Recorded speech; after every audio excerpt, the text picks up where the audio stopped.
What's going on, my beautiful people? Another great day here inside the Black Actor Studio. Joining me today is incredibly talented actor, writer, producer, director, and you can't talk about black film without mentioning this guy's name. You've seen him in Harlem Nights, Return of the Living Dead, Friday the 13th, and so many more. Stay tuned. You're tuned into Black Hollywood Live, the world's first digital broadcast network devoted entirely to urban entertainment and pop culture. Tune in right now.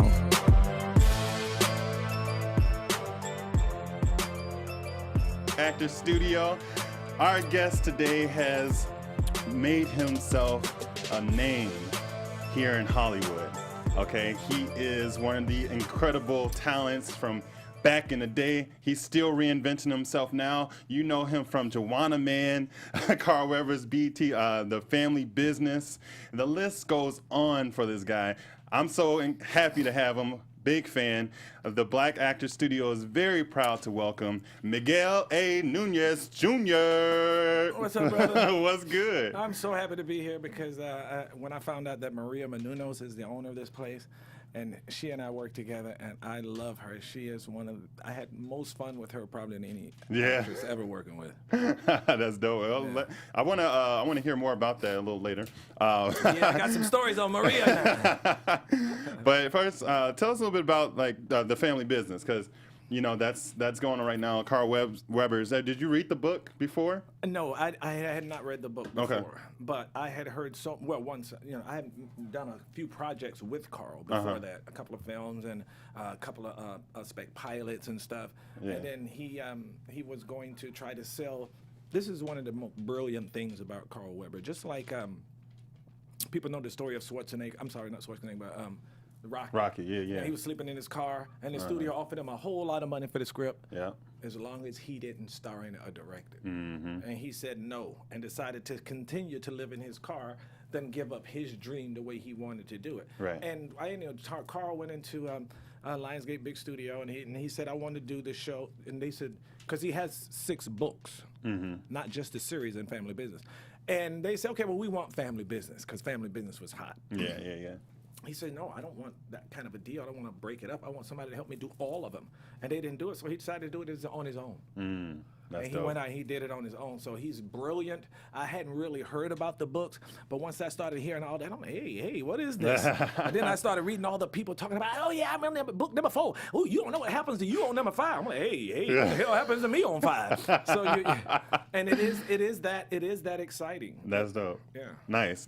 So we'll get into a little bit more about that later on. But I like to start off in the beginning. Where were you born? I was born in Manhattan, New York. Nice. Okay.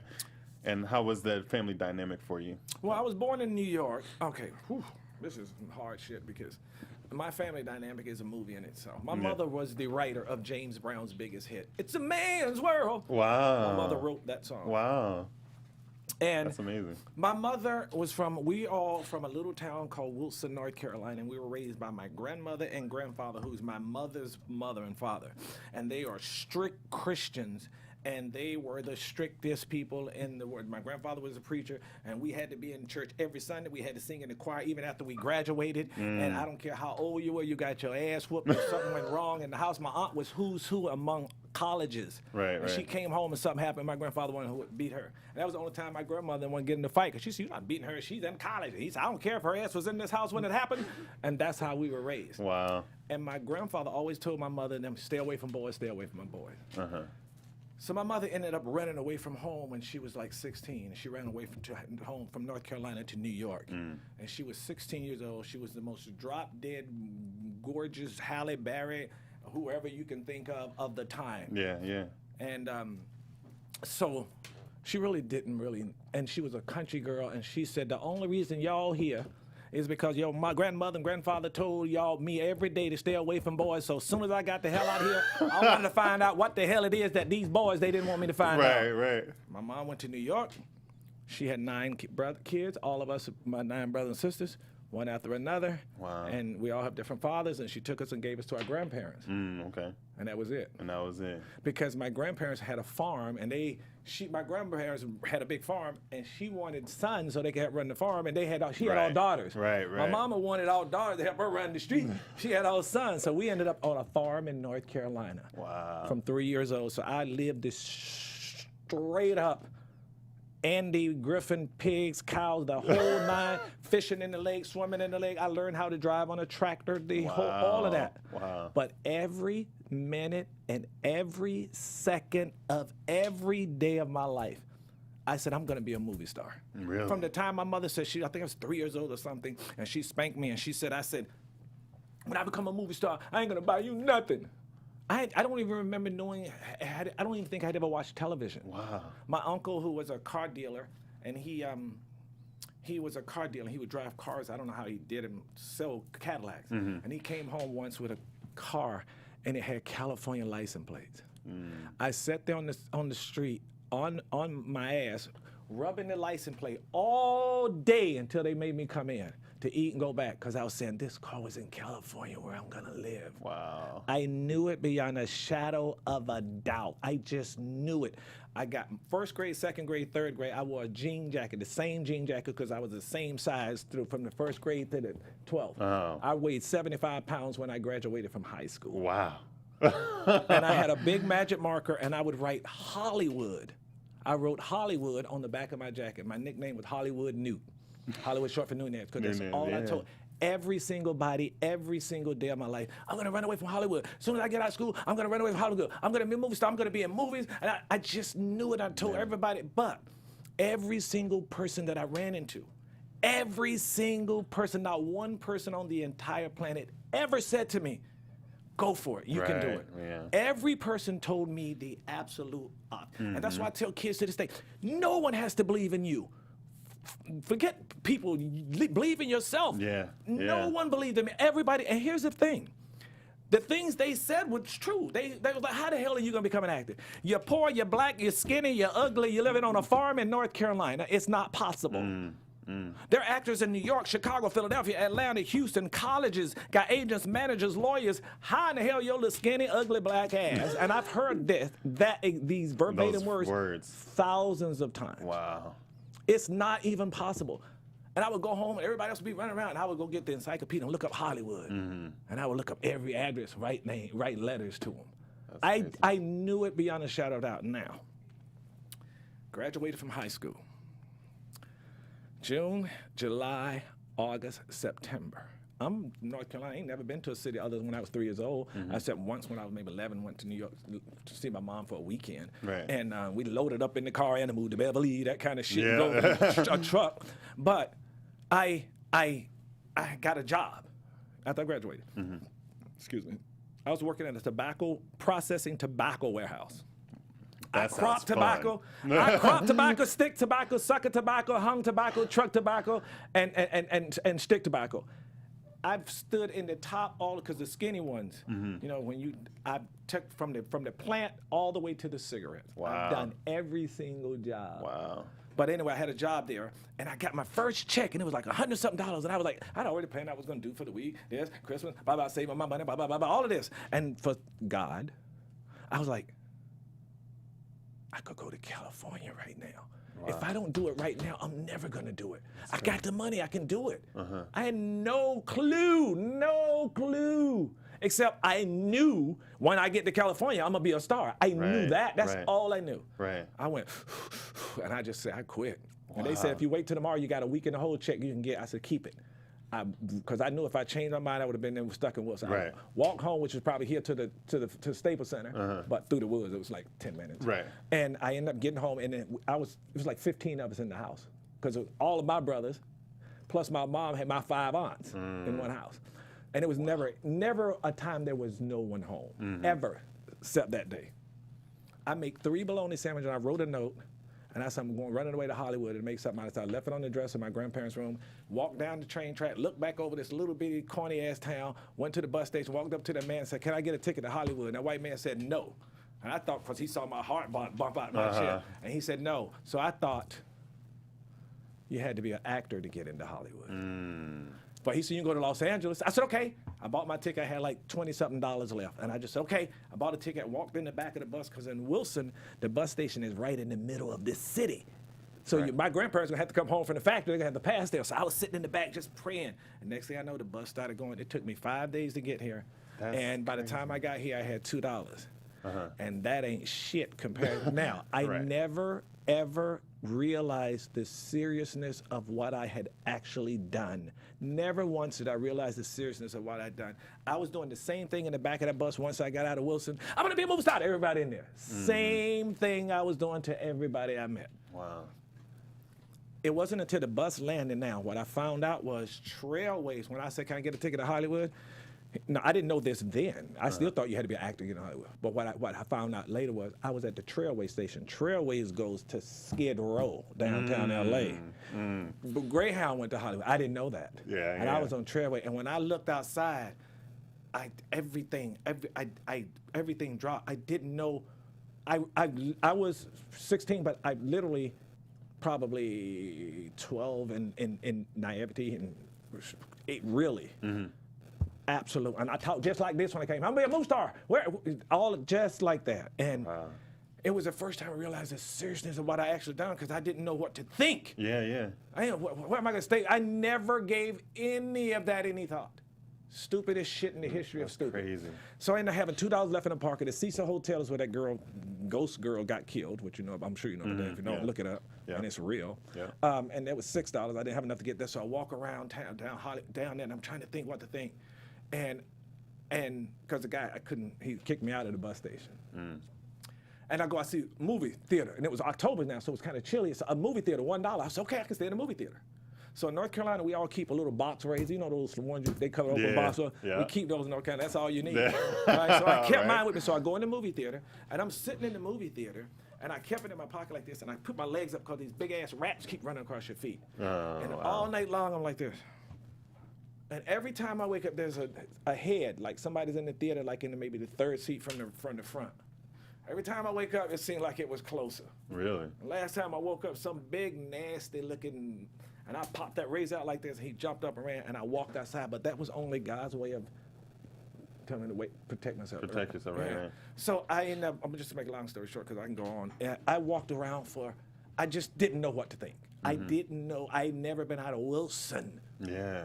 Everybody I saw I called ma'am and sir. If you were bigger than me, it was ma'am and sir. So many people said, oh, hey, you don't have to call me ma'am. You don't have to call me sir. I mean, I walked around days and days and days, and then I ended up sleeping under a park bench downtown L.A., and I saw this guy. To this day, I wonder if this guy ever see anything I do and remember. And he was like, dude, it was raining. And he thought I was like a kid again. Well, why are you out here sleeping in the rain? I said, because I came in here for Hollywood to be an actor. He said, oh, God. And I was like, and everybody keeps saying it like that. I kept like, but I just thought they just didn't believe me. So then he was like, you should go to the mission. I'm like, what is a mission? So he tells me about the Union Rescue Mission. Oh, my broadcast failed because my battery died. They were like, So they end up telling me to go to the mission. And so I'm like, what? And then they tell me Union Rescue Mission. I didn't know what a mission was.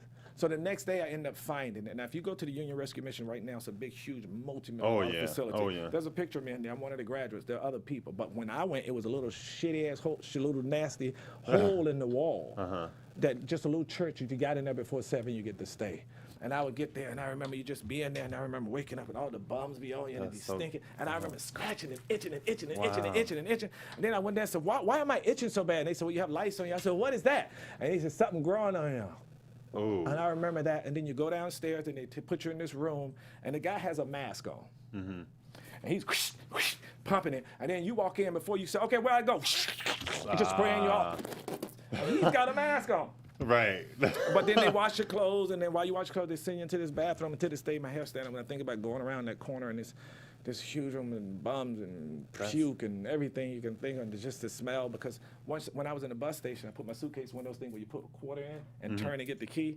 But I never went back to get it. That quarter don't last for fucking weeks. So they end up, when you go, the key don't work. You have to get and I couldn't get my clothes, so I had to wear the same thing over and over. Red hat, red pants, and a red shirt. Oh, North in L.A.? Carolina. Well, I was in North Carolina. All right, so now, now I'm at the Union Rescue Mission, and I'm there, and I just go through hell. And they kept calling me, Young Blood, why are you here? Young Blood, what are you doing? I'm telling me an actor, Young Blood, you got to get a real dream, Young Blood, you got to, And I'm like, no, it's going to happen, right? So then I ended up, they told me about getting on the county, which I didn't know anything about. It was like, I got on the county. I guess and they gave you a hotel. They got county hotels downtown. I don't know what they call it now. It's probably welfare. I don't know what they call it, but it's called the county. I got on the county, and they give you a hotel downtown L.A. for a month. Wow. And your rent is, every week you just sign a voucher. Wow. Just sign. And then you get 3 meals a day. Okay. Your breakfast, lunch, and dinner, and every time you pay your bill, you just sign the voucher. And that was for people coming in new in town. They probably don't do that now. So I'm like, wow, I couldn't believe it. And I had this little bitty room, but you wouldn't want to own the hotel, and you would never eat in the restaurant. Ever. Ever. And there was no bathroom in them. You had to go down the hall and wait in line. I don't care if it's 2 or 3 in the morning. Wow. Yeah, so you just pee in your sink and then you go to the bathroom. Right. But anyway, and I remember, and I still knew. I just didn't know how or what. So I ended up getting this, and then they told me one day, and I met these guys in the hotel who were like, been on there. They were like in the chill. How long you been here? 4 months. You know, just getting on the council. I mean, you trying to get a job and get out here? We make $176 every week. You get a check for $176 on the county?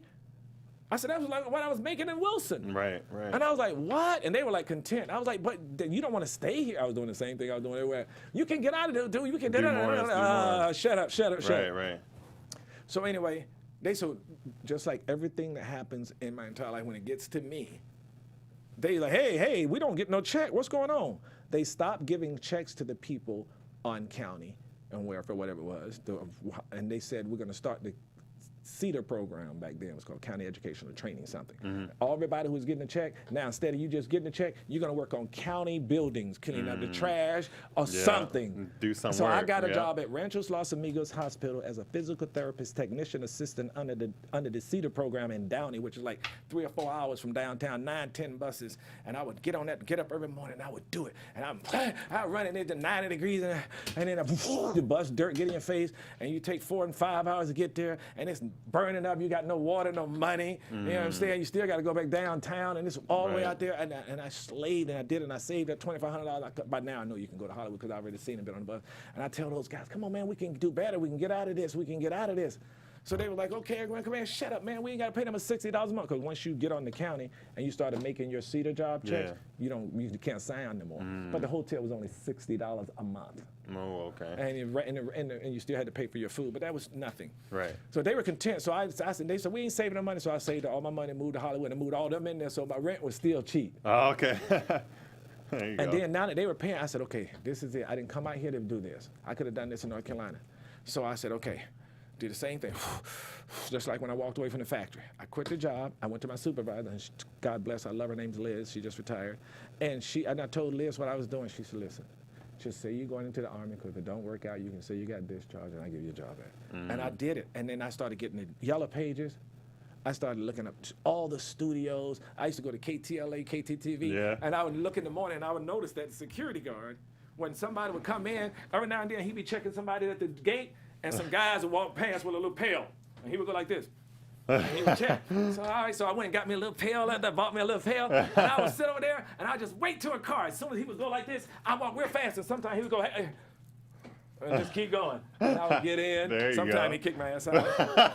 But I would do that, and I would go around. I would go to Universal Studio Tour. Oh, wow. And I would, because they, like, my thing is, no matter what somebody tell you, they say you can't do this. You know you can't do that. You can't go on to Universal Studio Tour and onto Universal Studio and go inside the studios and watch. I want to go in there and learn and watch how they do it. Are you crazy? They're gonna let your skinny, ugly, dumb ass walk in there on the set and all that stuff? Okay, well, they won't let me, so then let me figure out a way. And that's what I did. So I went and took the Universal Studio Tour. And then there's a part where they go, okay, everybody, now we're going to go in these doors. Beyond these doors, we're going to see how they do TV shows. You're going to see actual TV production. Okay, this way. And while everybody was going this way, I went that way. And I drifted off, and I went and did all that. And then at the evening, I would come back and go in with another group. And then wow. So, okay. I would do whatever it takes. So then one day I'm on a bus. Now I started learning a little stuff. Now I'm on a bus, and this guy's like this. And I said, hey, what are you doing, dude? He said, yeah, I'm going to a cattle call. I said, what is that? He said, it's going for a TV commercial. I said, oh, I came out here to be an actor?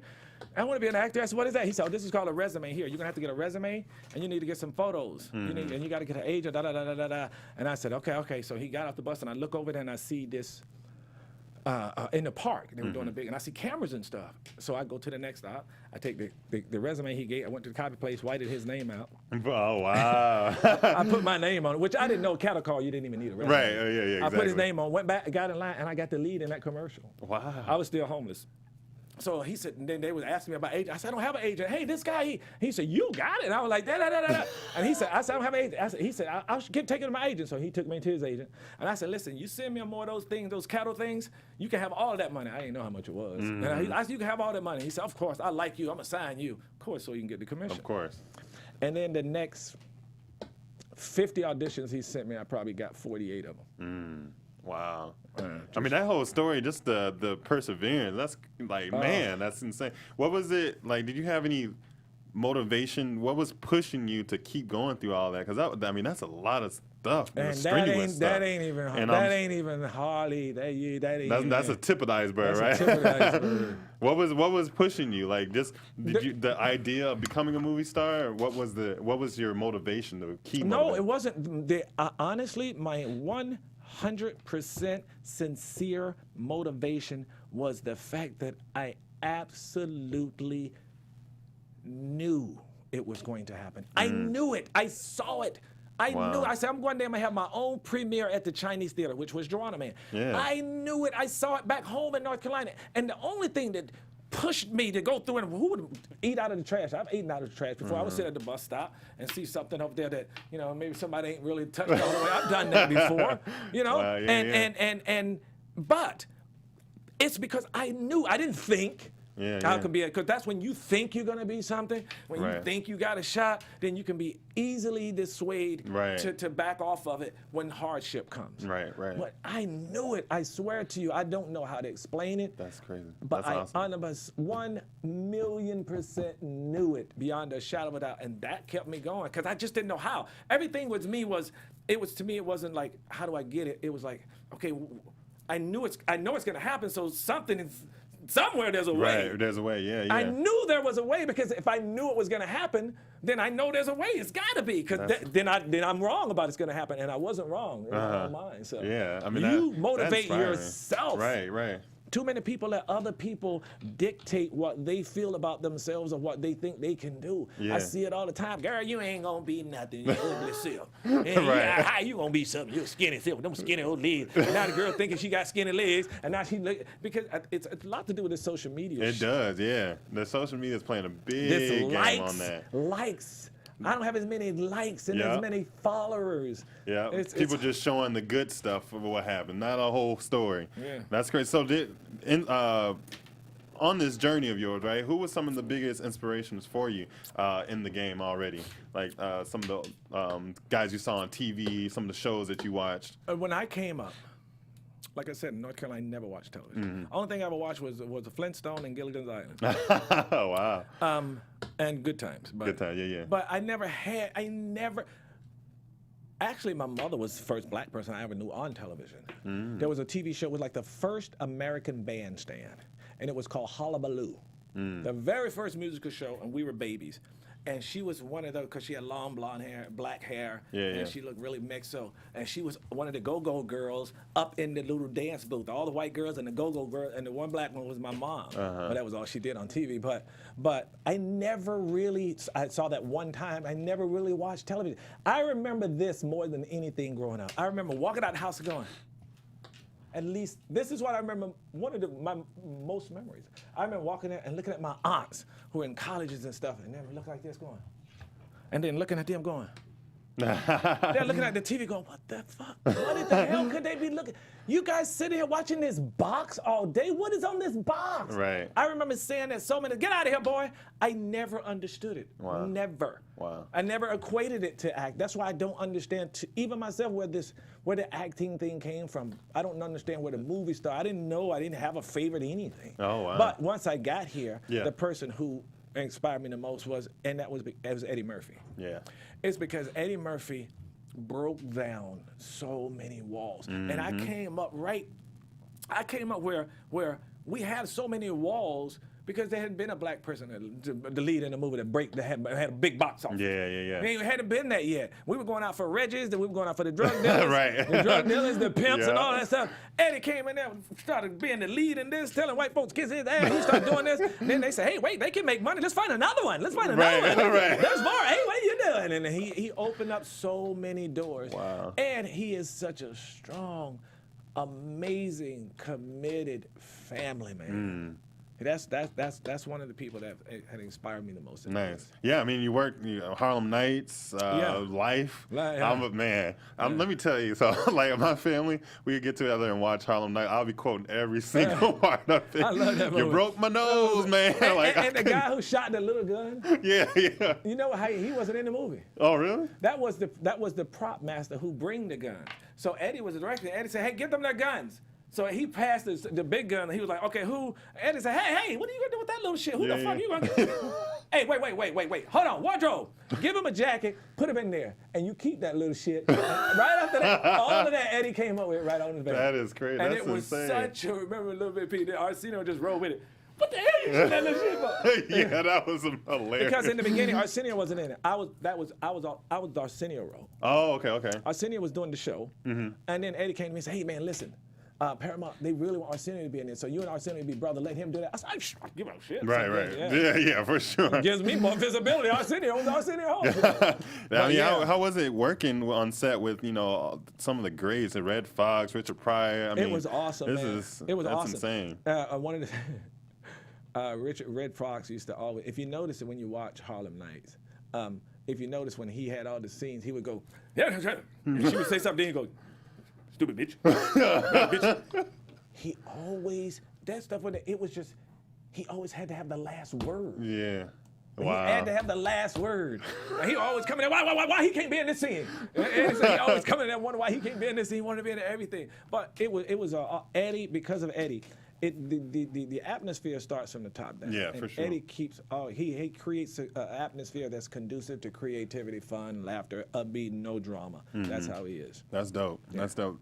So then you go to other things like, you got Return of the Living Dead and Friday the 13th, but when Juwanna Mann hit, okay, now this is another one. Me and my brother are huge fans of Juwanna Mann.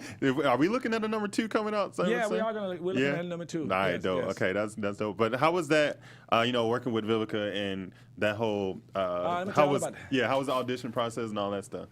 Yeah, yes, we are going to do a Juwanna Mann 2, and we're going to give one Black Hollywood Live person who we're going to have a raffle.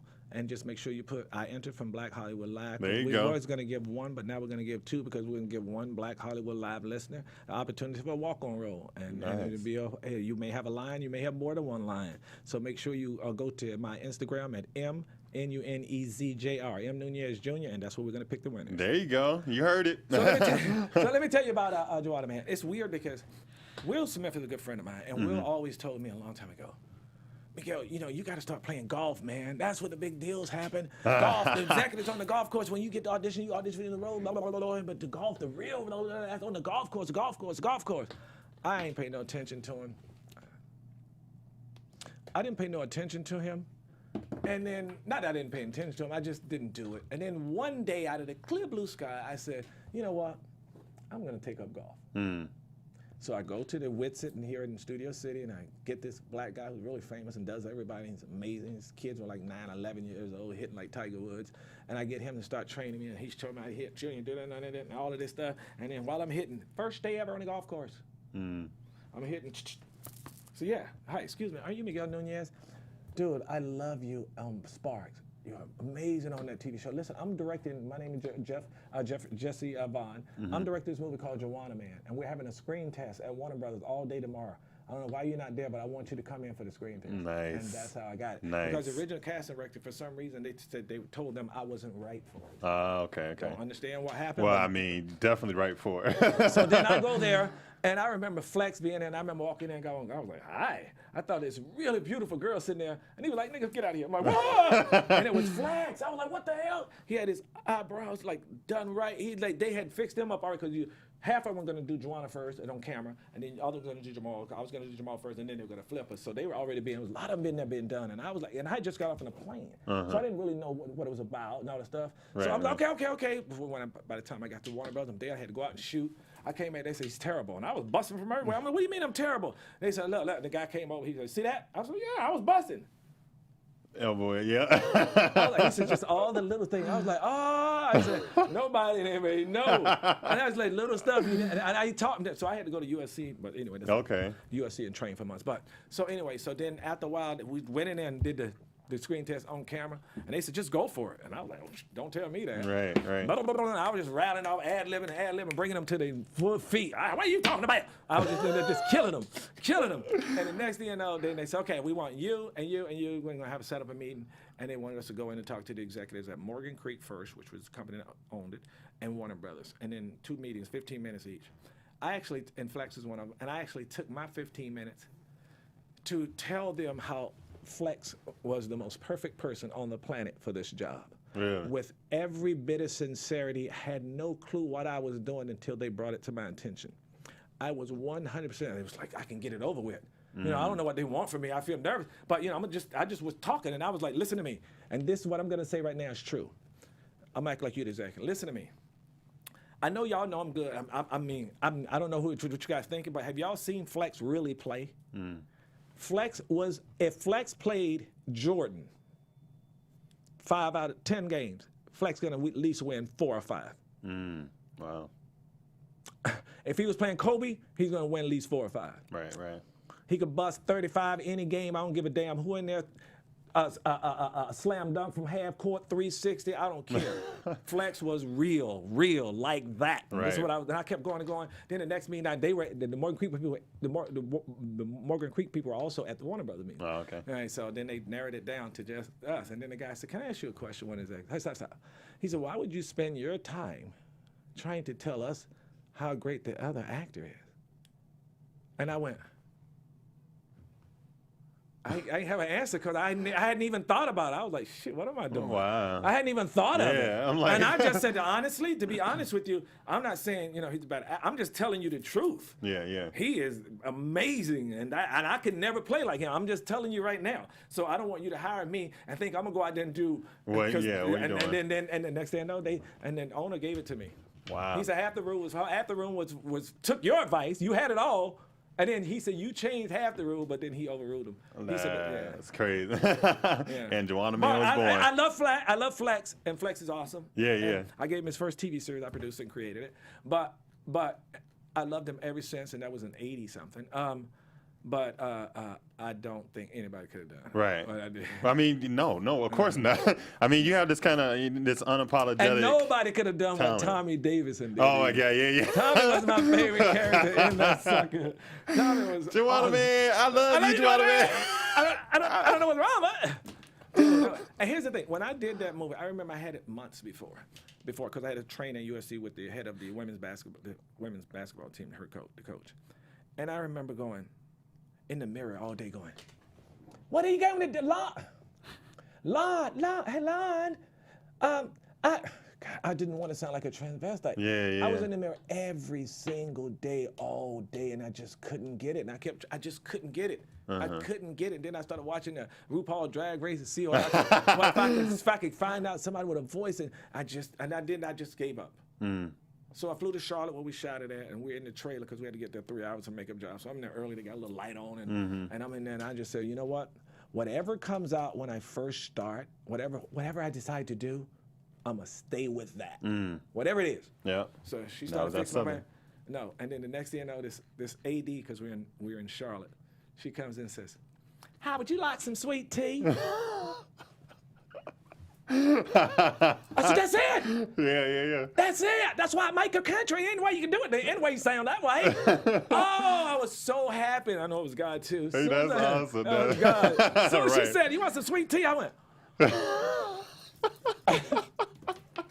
All of those months. Right. All of those months, and I was stressing hard. Wow. Because I thought that would be the hardest part of it. Right. Yeah. Wow. So what's some of the, give me like a couple of things that you normally do to prepare yourself on and off set for a character. Well, on the set, the same things you do off the set prepares you for what's on the set, and that is your total preparation. I like to read, because most actors, you read the entire script in the beginning because you have to. Right. But what happens is, if I get my scenes tomorrow, this is the script. If I get my scenes tomorrow, here's the beginning, here's the end, and my scenes are here, right? Oh, no, sorry, I'm gonna stop. My scenes are here. The first scene starts here. I read the script all the way up to there and stop. Okay? The next day, if my scenes are here, I read it all the way up again to here. And if my scenes are here, I read it from the beginning to here, because you know why? It is important. It is just more important for you to know what you don't know. Right. As it is what you know. Because here's why. You read the script. And in this script, this guy's talking shit to you the whole movie. You read the script, so you know in the end you end up flipping and tripping and busting his ass. Right. So now, and he got a scene early on where he's talking to you, and you already know what you're gonna do to him later. So you're gonna play that a little bit different now. Your delivery's gonna be a little bit different now, because you already know later on I'm gonna whoop this nigga ass. But you don't supposed to know that. Yeah. So it is as important for you to know what you don't know as it is to you to know what you know. Right. So I always go from the beginning to that. And I don't know this, I don't know that, I don't know this, and you just really have to prepare, because a lot of times I add ad-libs and a lot of stuff you see that and when you bring it, but you can only do that when you fully prepared and you know the scene and you know the script. Right. Then you can flip it and Then dip it and grave whatever. and all that. Because other than that, you're in there saying your lines, but you're trying to remember them in your head. You're remembering your lines. Which one? I already told him which way he should go, and I'm just trying to remember the lines in my head, so you don't really give out the true intention and meaning of that scene. Right. No, I feel you for sure. Because when you really there, like I'll give you another example, like when you really there and a person is, when you talking to somebody, and this is what actors do, they'll be talking, and then they'll go, well then why you do it? Okay, they'll listen to you, and now when it's my time, why they get mad. Right. When you hearing somebody, and they talking to some shit that you don't like, you get mad before you fucking talk. Before you talk, yeah. You're already mad, so you already there, and you don't have to act. Right. If you do, say, and think exactly what you would do, say, and think in any situation, whatever's in that script, you never have to act. You never have to act. If you're just doing, saying, and thinking what you think, I mean, the only way you can do that is listen. A lot of actors, they don't listen. They be waiting for their next line. Exactly. No, you just listen to the other actor. Once you listen to the actors, if I don't agree with it, it's going to show before I open my mouth. Right. So my line's going to be automatically right. Right. Wait, whoa. Hey, where do you get that from? And it's not like this. Well, where do you get that from?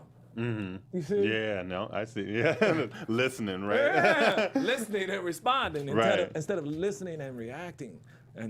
Right. So tell us a little bit, just a little bit about your character on the family business. Oh, I owe it all to Carl Weber. I thank Carl Weber, Indy Brown, and Trey Haley, because everybody thinks about me in a comedy aspect. Yeah, exactly. And right. any other producers in this business, I would dare to say, and it's because God put me and Carl Weber, Indy Brown, and Trey together, and any other producers, I would have never had this role, because there's so many other actors that do this kind of thing, and they didn't know I did drama first. I was on a hit drama series in 1987 when I was just right off homeless. First show was on CBS, Tour of Duty, and I was nominated for drama, and I'm much better in drama than comedy, but I don't think anybody would have given me this opportunity. And Carl said it. He said, "Man, I'm gonna do something for you. This is something that's going to take you to the other side." And everything he said is true. And I think it's so easy for this set is absolutely amazing. Every actor, everybody is so, and the production company with Trey and Indy Brown, it's a Christian company. Pray every day. Everybody's like, nice. And this is such a cliche. You like your family, but this is really, really true. I mean, I've done 100 Scooby-Doo over in Australia for 4 months, a Street Fighter in Australia for 8 months, and all of this a life for like, I don't know how many damn years. but still, it really is, and everybody is so good, and that's why I like it. But the problem is, it's so easy to be good because Carl puts it on the page. A lot of times when I read a script and they say, I want you to do this, a lot of times scripts I read, I see it, and you see so many good ad libs and all that stuff, is because I might have to dip this in the gravy, I might have to dip that, I might have to flip that at it. When you read Carl stuff, you're like, oh yeah. Yeah, everything. Yeah, just like that, just like that. Yeah, just like that. Yeah, just like that, just like that. And it's rare that you get that. It's really what he's doing is genius. He's written every episode. Yeah. That's crazy. It usually takes a whole entire Team. writer's room. Right. Yeah, Yeah, that's dope. Did you play the games at all, Street Fighter or anything before you? Oh were yeah. You were familiar But with I didn't the play games with I didn't play with DJ. I forgot who I played with. I think I played with Radon. But we actually did a PlayStation 1. I had that. I got it somewhere in the house. Street Fighter, the movie game, yeah. And it's so funny because that was the most incredible. To this day, when even I did it, and I understand 100%, and even though I know because I was there, I look at it and it's so incredible to me. Somebody can convince me that it ain't real when I know it is. Yeah. But they had us working out with weights. I was blown up like you have never. Every one of my abs was cut up. I don't even have that kind of body. But if you see it, you're gonna think everybody sees it says that's not possible. That is, but no. They had a nutrition. They had us do thousands of push-ups. They had that bag, everything. Nice. Then they put oil all on us and put these little marks on us and put up in a green room. And we had to do all of that stuff. And when I couldn't get my legs up, they tied a rope to your legs. No, for real. And then okay, stop. No, you gotta do it more. Yeah, they made. Wow. Yeah, they made hold you do it. Okay, now you can. Wow, that's crazy. Yeah, because you had to do all your special moves. Remember? Yeah, the special, yeah. But that was awesome. I loved That's Australia. a great experiment. Yeah, It that's was. good. Australia's fun. Great experience. So yeah, you have Dominican roots as well. So at that point, I mean, people didn't know. I mean, now you have Latino, Latinx. But when you were out starting up, like people were just like, okay, I don't know what that is. You can be mixed. What? Everybody would ask me. To be honest with you, I didn't even know. To be honest with you, all I knew about my father, never met him. None of us really have. Right. A couple of my brothers, but all I knew is about my father was Dominican Republic. I got a birth certificate. He's from Santo Domingo, I think, and that's all I know. Never met him. You know, my mom had us, and Right. So I never met him. So I didn't even know. So if somebody asked me, I'm black. I never knew anything about it until later on when I got older and started exploring and looking at this and looking at that and looking at that. Right. To me, it was never even thought of my mind, any of that. Right. Across my mind. Wow, that's crazy. So we're gonna wrap up shortly, but I just want to get one. No, I want to keep talking. But I just want to get your opinion real quick Let's go. about where Hollywood, especially Black Hollywood, is going. I mean, you've been in the game for a while, and you've seen where we started to climb, and now we in the Wakanda age, and then we got Black excellence coming out, with a lot of stuff. So, what do you think is next for our people in Hollywood? Listen to me. I think what's next for us is the same thing as with everybody else. I mean, Crazy Rich Asians. I mean, the bottom line with Hollywood is about dollars and cents. Yeah. That's if it makes dollars to Hollywood, it makes sense. Yeah. Once Wakanda shows that a black film can make more money than any other film, there will be more of them. That's true. And the bottom line is there is no more excuses. There's no more, the black film did. Now, there are still... I can't even say there are even still any brand barriers. There are none anymore. Where Black Hollywood, and it's like black is the new green in Hollywood. Yeah. And they don't have a problem with it. And all of those people who used that situation, because in that time it hadn't been a huge, you know what I'm saying? They relied on Eddie Murphy movies and Right. But now those walls that say, hey, shit, Wakanda, get the hell out of here. Exactly. Shit, get the hell out of here. Broke down the last little piece. Now there was always, you guys have made it, but there was always that one little bitty piece. Right. You had to step it up. One little bitty piece. There was always one little piece. Y'all can't mess with Jaws. Y'all ain't gonna mess with E.T. Yeah. Y'all ain't gonna mess with the Titanic. There was always one little piece. Shit, Wakanda came and said, what the fuck are you talking about? And kicked it all out. So there is no more black this, black that. All you need to do is come up with a good idea. And don't go into somebody and don't think it's a good idea because your cousin said it. Yeah, you know what I'm saying? exactly, right. But I think Black Hollywood is in a really good position. We just have to take this position, be really responsible with it, and do the right things with it, and do the kind of films that unite, the kind of films that inform, uplift and that kind of thing. If we do the right things with it, we'll never have any form of backlash, and we'll never have anybody going. Right. You want to bring people along with you. That's my key. Okay, for sure. Well, thank you so much, Miguel. It was a My pleasure having man. you on, You too, man. brother. Let's do it again. Yeah, Let's do it for again. sure. And let me just tell everybody where you can find you on social media. Yeah, and you can everything. find me at M Nuñez, MNUNEZJR. Instagram at M Nuñez Jr. Twitter and Facebook at Miguel A. Nuñez Jr. Also, you can catch me on FlyNubianKingTV.com. Nice. And yes, and also check them out on the Family Business. Family Business, BET. Family Business on BET for sure. Right, man. And I'm your boy Danny Royce. Thank you so much for tuning in. We'll see you next week, same place, same time inside the Black Actor Studio. Peace. On behalf of our BHL staff, we would like to thank you for tuning in to Black Hollywood Live, the world's first digital broadcast network devoted entirely to urban entertainment and pop culture.